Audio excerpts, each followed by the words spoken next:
This is Michael Rudy, Yield Pro Editor-in-Chief, filling in for Linda Hoffman. Linda is under the weather with a case of laryngitis, but I assure you this is one interview she is very sorry to miss.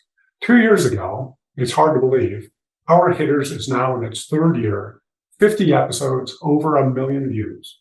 One of Linda's first interviews was Kevin Kelly, Managing Principal of Leon Weiner and Associates, headquartered in Wilmington, Delaware. Today, we bring it full circle with another Kelly, this time Sean Kelly, also with LNWA. Sean is the son of Kevin, and at least in this case, it appears that multifamily housing is a family business. As EVP for the company, Sean oversees all development across LNWA's 10-state footprint along the eastern seaboard. I recently reported on a survey released in late September that found that construction delays are a major challenge in apartment development. Delays include everything from supply chain disruptions to economic uncertainty. The average cost of apartment construction rose 9% according to the national survey. Risk is everywhere. Sean is someone who knows quite a bit about risk. Sean, it's great to have you on the show. Hi, Michael. I appreciate the invitation and I'm happy to be with you. Sean, a lot has changed in the 2 years since we interviewed your dad. What do we need to know about you and LNWA? Sure. LNWA is an East Coast-based developer with vertically integrated property management and general contracting in-house. We own and operate more than 6,000 apartments in the Mid-Atlantic, Midwest, and New England states.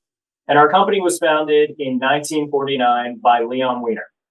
Mr. Weiner was a legend in the home building industry.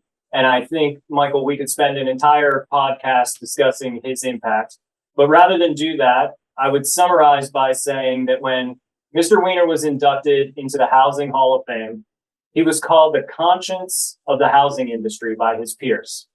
And we at LNWA still very much take a mission-minded approach to our housing developments. And we try to always view our efforts through the lenses of the communities in which we work. I am, as you mentioned, a second-generation developer. My father, Kevin Kelly, serves as our company chairman. And I am in my 13th year working professionally for the company, although I certainly grew up across driving our job sites on the weekend. And now I'm fortunate enough to lead our real estate development team as Executive Vice President. LNWA operates mostly in contiguous Northeast, with the exception of Maine, via New York, New Jersey, Pennsylvania, and Connecticut, but not Rhode Island, Massachusetts, New Hampshire, or Vermont. What's the strategy? Well, so to clarify, I think I heard you correctly. We actually do operate in Maine, and it's a great question in that why we kind of skipped over certain states in New England.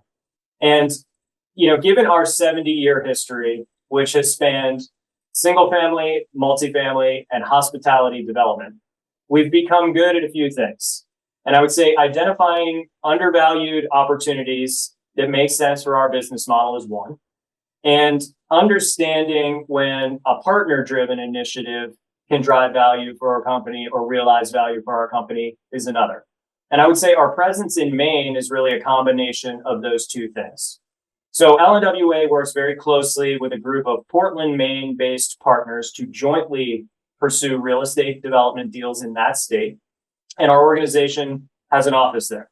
So our presence in Maine is really driven by our partners at Renewal Housing, who have become very innovative in developing affordable for-sale housing, serving folks between 60 and 120% of median income, which is often referred to as the missing middle. So when we can figure out the economics of an underserved need, like the affordable for-sale market, we're happy to expand our geographic footprint, and Maine has certainly been a great state to work in. And I would say stay tuned for Vermont. Okay. Where have you found the most favorable development environment for housing, and what can other regions learn from it? So our company has our home office. We have a 10-state footprint, as you mentioned at the top. But our home office and our property management operations are actually based out of Wilmington, Delaware, and that's where we were founded. And there's a saying that you may have heard mentioned by President Biden called the Delaware Way. And the Delaware Way speaks to the fact that as a state, Delaware has, and our company has, really close lines of communication with our state, local, and federal elected officials.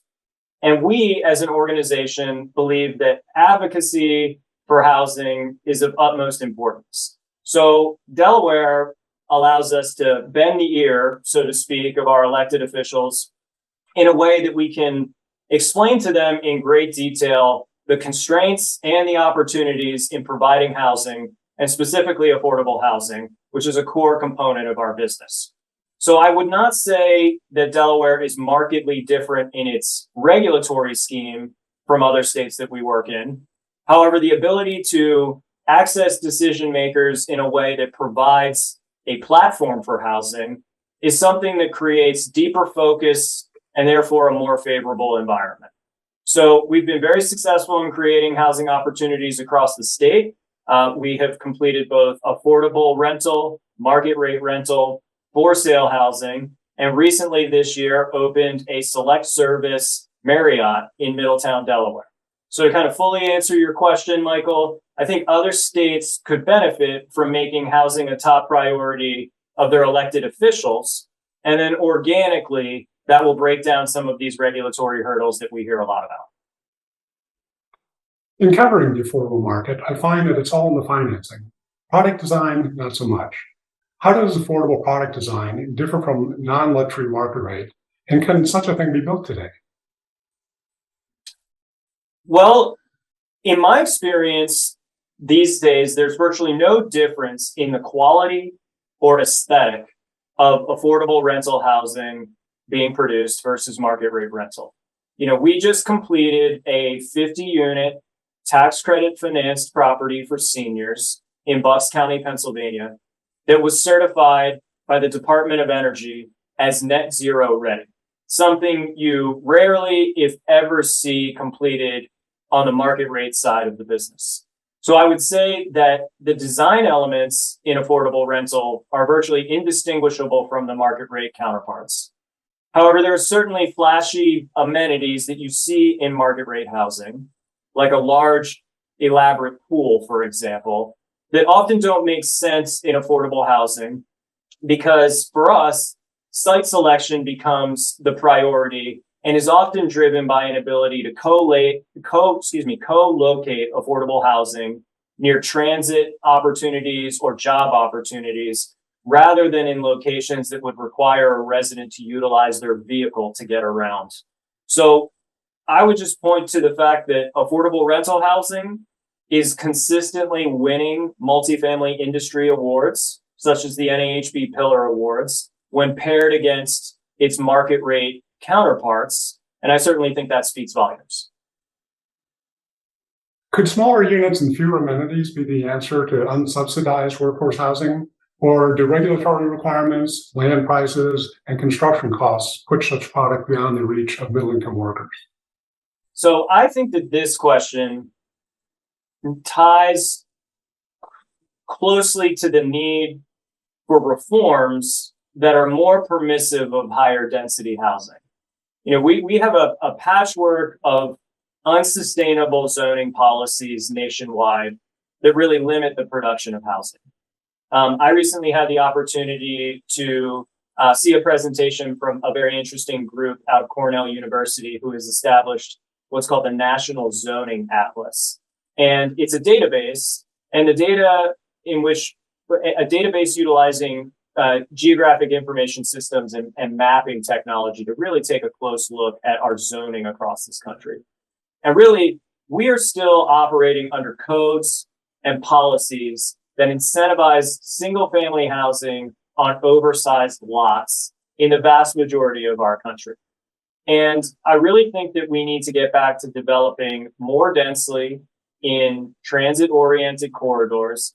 And then I believe the analysis of the smaller units and the amenities should certainly be considered. With regards to smaller units, I am encouraged to see the acceptance of more accessory dwelling units on single family lots. I do think that that can have an impact locally. However, I believe we are also nibbling at the edges here without meaningful zoning reform. Switching gears, you're chairman of the board of trustees for NAHB's Multifamily Council for 2022. What are the main achievements of the council this year? Well, NAHB staff, I would say, is the gold standard in keeping our industry informed on the housing issues on Capitol Hill.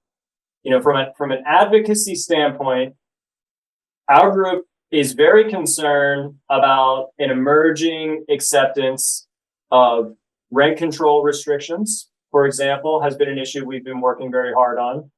And we think that, you know, the data certainly points to, and studies have shown that rent control appears to assist residents in a short-term manner. But most major policymakers and academics would agree that over the long run, rent control decreases investment and therefore creates additional challenges as related to housing affordability. So that is an item that we have had robust discussion and continue to engage across NAHB's platform of skilled legal affairs experts and government affairs experts to continue to track that very closely.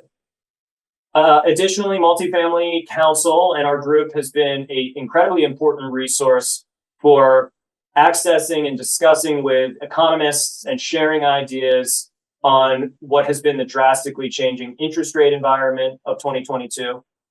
And, you know, finally, NAHB, in concert with the stakeholders in the Federation, myself included, have been incredibly effective at winning several housing-related provisions that are included within the Inflation Reduction Act, which will mitigate what we think will be some unintended consequences of what is a very large piece of legislation. President Biden announced a plan to increase the production and preservation of housing in the U.S. Other than increasing funding to existing programs, what aspect of this plan do you think would be most successful in raising housing production?